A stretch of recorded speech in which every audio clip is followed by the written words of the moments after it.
Hello and welcome to my review of Danny Boyle's new film 127 Hours, starring James Franco.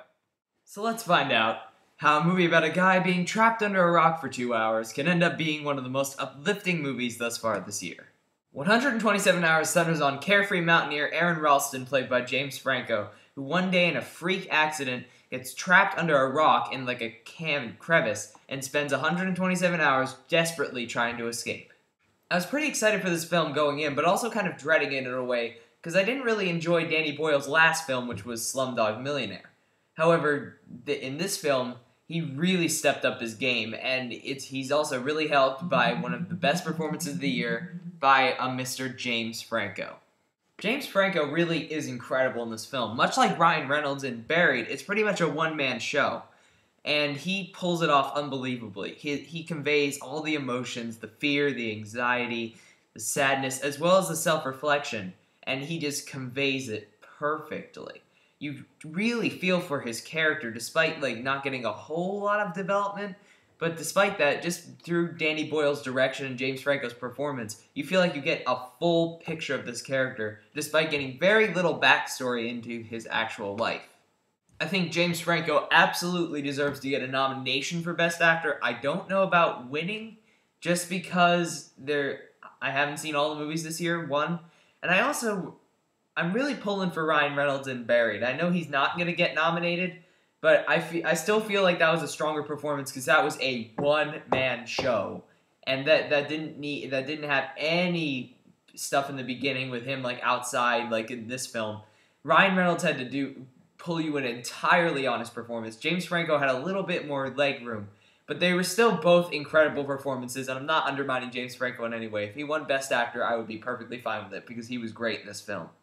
The other thing that makes this movie great, and this is what surprised me, Danny Boyle is a great director. He may have just taken a misstep with Slumdog Millionaire, and I know a lot of you are going to disagree with me even on that, but he makes this small, confined space so interesting with all his camera angles and just his use of score and just every element of film that he just pulls out in this one spot.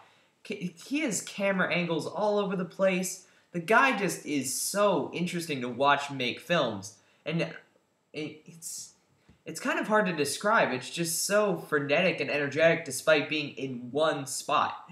Danny Boyle described it as an action movie where the character can't move, and I totally agree with that. Even though there are few occasions where he does over-stylize it a little bit, like he was getting so bored in this one spot where he's like, I gotta go crazy! As for example, there's a kind of a redundant shot of CGI pee going into a cup, and I know you need to see it at one point, but he repeats it over and over again, and one time you get to see slow motion urine, and I don't know, kind of gross. But not really a big deal, but just occasionally, it seems like he gets bored and wants to, over-direct it a little bit. And also, this is a big spoiler for people who don't know the story of Aaron Ralston, but I'm assuming if you're watching this video, you know already. So just a brief spoiler warning. X out the video really quick if you don't want to hear this. Okay. The arm amputation scene, where he cuts his arm off to escape, is brilliantly done. And just as a disclaimer, it is very bloody, but I don't get what makes everybody, faint over it or, barf or, whatever. There's a lot of, reports of people having, very sick reactions to it. It's just very well directed. It's very intensely directed. And if you're worried about it being too gruesome, they don't show a whole lot. It's just very intensely put together.